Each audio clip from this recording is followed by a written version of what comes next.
The lights of Busan had begun to fade into a soft golden haze when Lee Jun-ho finally stepped out of the Grand Hotel.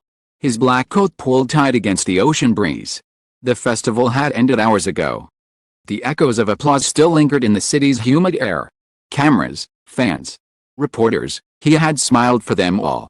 His polite charm intact, his voice steady, his posture perfect. But once the last flash disappeared, he walked alone toward a small cafe near Hyundai Beach. One that overlooked the sea like a secret no one cared to keep. Inside, the cafe was dimly lit. A single yellow bulb humming above his table. Outside, rain traced fragile lines across the window. Ocean murmured beyond the glass. Waves folding and unfolding as if whispering something only he could hear. He ordered black coffee, no sugar.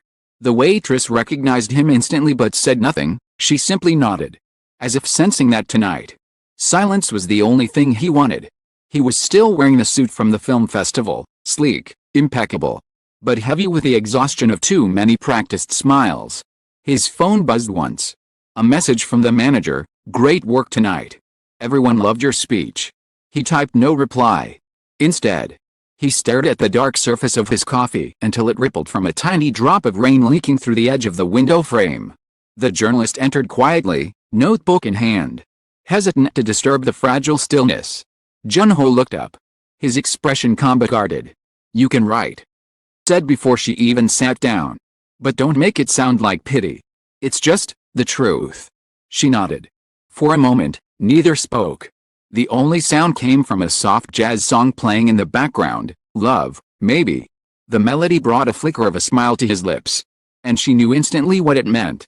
It was the same song that had once followed him and YoonA everywhere. The unofficial anthem of their on-screen romance. It's about YoonA, his co-star, his friend. The woman whose name was still tied to his in countless fan posts. He paused. His eyes drifted toward the window. The raindrops clung to the glass like tiny beads of memory. "You know," he began softly, "people always think the hardest part is when love ends. But sometimes, it's when it doesn't." He spoke slowly, choosing each word as if it carried weight. The reporter listened, afraid even her breathing might break the fragile moment. "When we filmed King the Land, everything felt real," he continued. "Maybe too real. She wasn't acting. And maybe, neither was I." He gave a short, dry laugh, then looked down at his hands. "I used to tease her for smiling too much. She'd say, 'Someone has to balance your seriousness.'" Memories came uninvited, early morning rehearsals, the long shoots under blinding lights. The way she would hand him a cup of tea between takes. He remembered how she'd giggle whenever he missed a line, and how her laughter lingered even after the director called cut. "She was always trying to make everyone comfortable," he said. "I think that's why I forgot where acting ended and real life began." The journalist wrote nothing for a while. Some stories were better felt than recorded. He told her about their final day of shooting, the goodbye scene under artificial rain. The crew had been exhausted. The cameras fogged with moisture. The director said cut. But she didn't move, Jun-ho recalled. Her shoulders were shaking. "I think she was crying. But she didn't want anyone to see." Stopped talking for a long moment. His coffee had gone cold. He said quietly. "I couldn't speak for almost an hour. Everyone thought I was tired. I wasn't. I was just trying to come back to myself." When the series ended, the noise of fame took over. Interviews, awards, endless speculation about their chemistry. Fans wrote essays about their glances. Analysts broke down each gesture like a secret code. And yet, in real life, silence stretched between them. On to her next project. He began preparing for his tour. The world saw them as a perfect on-screen couple. But behind that illusion was a space filled only with unsent messages and unfinished thoughts. He admitted that he had read the rumors about them dating. "I hate them," he confessed with a faint smile. "Because it felt good to see her name next to mine again. Even if it wasn't true. It made me feel like we still shared something." The journalist hesitated before asking the question she had come for. "When was the last time you saw her?" Jun-ho leaned back, his gaze drifting beyond the rain-speckled glass toward the blurred outline of the sea. "Tonight," he said. "At the red carpet." His voice was steady. His eyes softened. "She looked beautiful. Happy. That's enough." He paused, then added almost in a whisper. Still hurts when I see her. The rain outside began to ease, replaced by the distant sound of waves brushing against the shore. The cafe had emptied. Chairs turned upside down on tables. Junho glanced around as if suddenly realizing how long he'd been there. He stood, left a few bills under his cup, and slipped his phone into his pocket. At the door, he looked back once more, the faint reflection of his face merging with the streaks of water on the glass. Sometimes, he said softly, love doesn't need a goodbye. It just lingers quietly, like the rain that won't stop falling. He stepped out into the night. The city lights shimmered on the wet pavement, and somewhere far beyond the waves, faint echo of her laughter seemed to drift through the wind. Morning after the festival was cold and damp.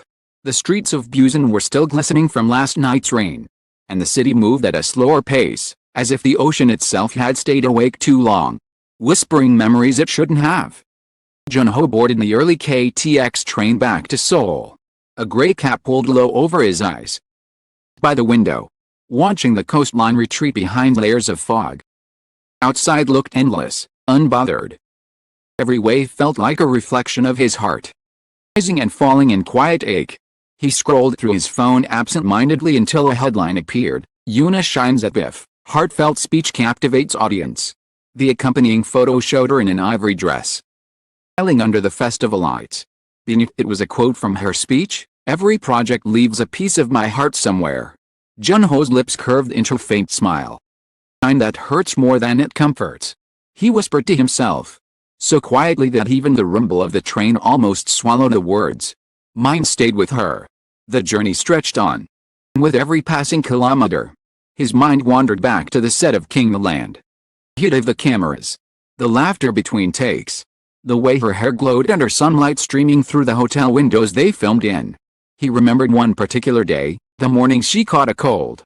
She had tried to hide it, insisting she was fine. Knees between takes. The entire crew laughed, and he brought her a cup of warm ginger tea. He took it, smiling. "You're acting like my manager now," he replied, half joking, half serious. "Then let me be the only one who worries about you today." Wasn't in the script, but it became one of those moments neither could erase. Sometimes, Junho told a close friend later, kindness is more dangerous than love, because you can't defend yourself from it.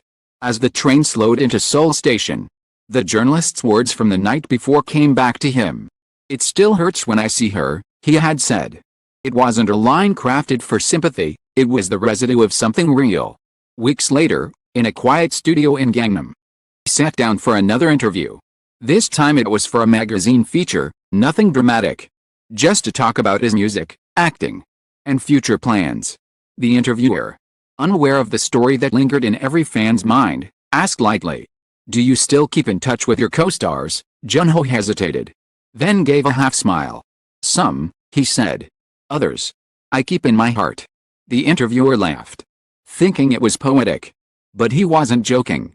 The conversation shifted, but eventually circled back to her name. When it did, he didn't avoid it. Instead, he looked straight at the camera and said, "Not sure if I loved her. Maybe I did. Maybe I still do." I learned that love isn't always about staying. The crew fell silent. No one moved for several seconds. Rector whispered, "Should we cut?" Junho shook his head. "No." Softly. "Let it stay." After the shoot, he sat alone again, sipping coffee gone cold. His reflection in the dark surface reminded him of the night in Busan, the rain, the words. Quiet confession that still felt unfinished. The journalist later wrote in her article, "He didn't sound like an idol or an actor. He sounded like someone trying to remember how to forget." Meanwhile, in Seoul, YoonA was filming a new advertisement.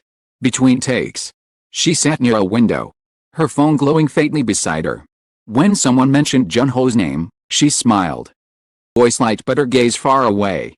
"He's someone who gave me strength when I needed it most," she said simply. Staff exchanged glances, unsure if it was rehearsed or sincere. Her stylist later recalled, "She doesn't talk much about him. She listens every time his name comes up, like she's waiting to hear something she already knows." That same evening, an article began to trend. Junho's emotional confession about YoonA leaves fans speechless. It was filled with quotes, interpretations, fan reactions. Some said it was love. Others called it nostalgia. But for those who truly listened, it was something else entirely, a man quietly acknowledging a wound he had chosen not to heal. Days passed. Life resumed its rhythm of schedules, lights, and cameras. Yet something in him had shifted. The next time he stepped onto a stage, under the blinding lights and roaring cheers, he found himself searching for one face among thousands. Of course, she wasn't there. She never would be. But every time he sang, lyrics seemed to carry a trace of her voice, hidden somewhere between the lines. Months later, he returned to Busan. Time without the fanfare of festivals or reporters. The city was quieter now. Dressed in late autumn, he walked alone along Hyundai Beach as the sun began to sink behind the sea. The same cafe stood nearby, windows fogged from the evening chill. He paused outside, hands in pockets, staring at the faint reflection of himself in the glass. The waves rolled in and out, as if erasing whatever remained of that night. He took out a small camera from his coat, a habit he'd picked up lately, capturing moments no one else would ever see.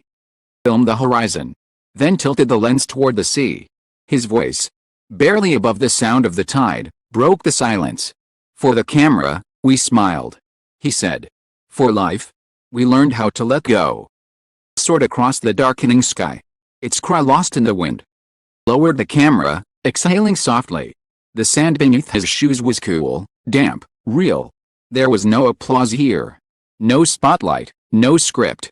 Just the rhythm of the sea and the faint heartbeat of something once beautiful, now gone. He turned away, the wind brushing against his coat, carrying the scent of salt and memory. Behind him, the tide crept closer, washing over his footprints until nothing was left. That was how it was meant to be. Not every story needs a reunion. Not every love needs an ending. Some simply drift, suspended between the past and the present, like a song that never truly finishes, or a rain that never completely stops. Ever see him standing quietly by the sea?